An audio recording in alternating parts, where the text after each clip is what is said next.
On the eve of World War II, Poland had over 3 million Jews. It was one of the largest and most vibrant Jewish communities in the world. By the time the war ended, only 380,000 had survived the Nazi genocide. Well, today, Jews and Christians are remembering that history with the goal of remaining forever vigilant so it will never happen again. CBN's Julie Stahl reports from Poland. It's called the Narrow Bridge Tour. That's a phrase from a famous Hasidic folk song, in which goes, "All the world is a narrow bridge. The main thing is not to be afraid." And what has characterized life for Jews and Christians in this part of the world has been, especially in the last 100 years, is life is quite risky and frightening and dangerous, and actually it's a matter of life and death. And at the same time, we should not be afraid. David Pileggi leads the Anglican Christ Church in Jerusalem. Each year, he brings Christians from around the world here to explore the 1,000-year history of the country's Jewish people and the influence they still have today on Jewish communities around the world and Israel. We come to this country to study Jewish life, Jewish-Christian relations, the Holocaust, and in particular, we really want to ask the question, why did so many ordinary people do such horrible things? And at the same time, why did so many ordinary people do such courageous things? CBN News joined Pileggi and about 20 Christians from various backgrounds on his most recent tour. This is not your usual tourist trip of coming to Europe and seeing castles and gardens and pretty things. It's a little different. It's very different. Touching the wall of the Warsaw Ghetto, standing on the dock where Jews would soon enter the Sobibor extermination camp, walking through woods along train tracks to Treblinka, or visiting the deadly concentration camp at Majdanek.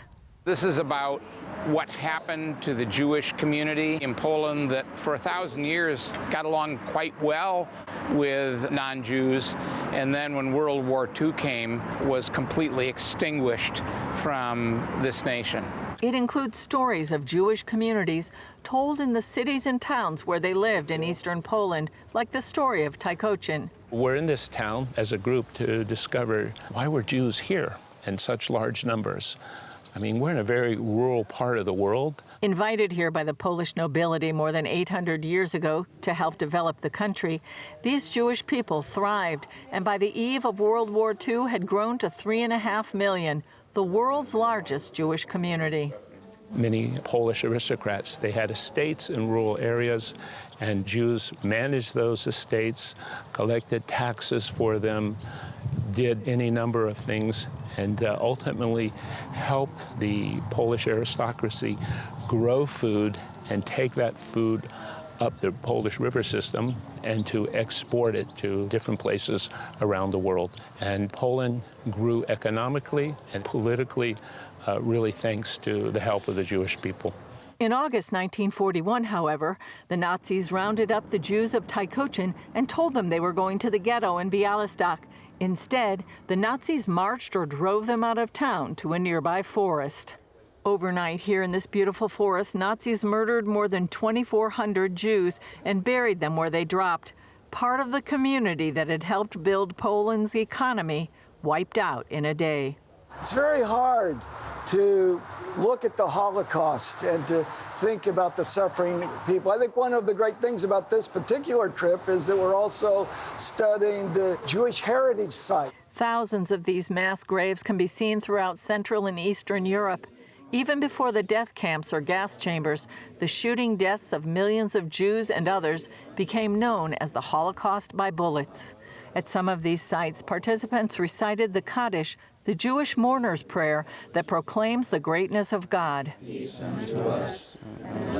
Attorney Raymond Daig says the lesson he sees is how it could happen again. It's a frightening prospect. We all say to ourselves, oh, I would never do that. I could never be there. But human nature is such that we have to be forever vigilant because these kinds of things can happen and did with a vengeance. There are also heroic stories, like the famous Oskar Schindler, who saved Jews by insisting he needed them in his factory that today houses a museum.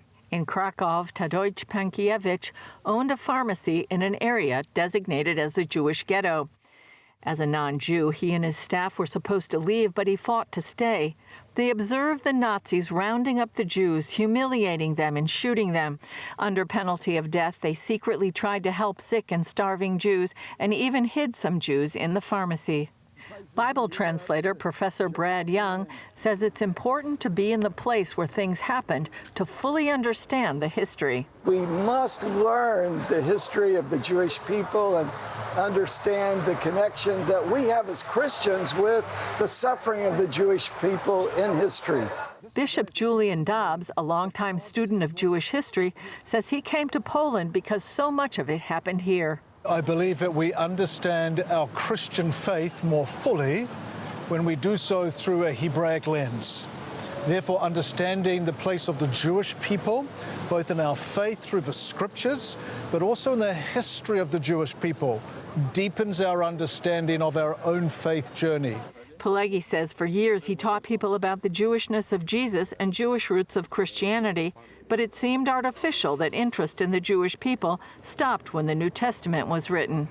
And of course, God still has his purposes for the Jewish people. He still remains in covenant with them. I think it's quite important that we have a basic understanding of their history. Julie Stahl, CBN News, Warsaw, Tykocin, and Krakow, Poland. We also need to understand the history of our own salvation and the words of Jesus to a Samaritan woman at a well.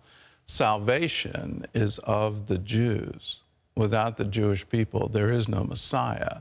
There is no covenant. There is no old covenant, no new covenant.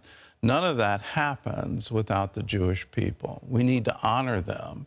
Outside of biblical history, and just in terms of modern international law, we need to recognize the Jewish people have a right of self-determination. That's been established in international law since the League of Nations, and that was the reason for the British mandate over Palestine.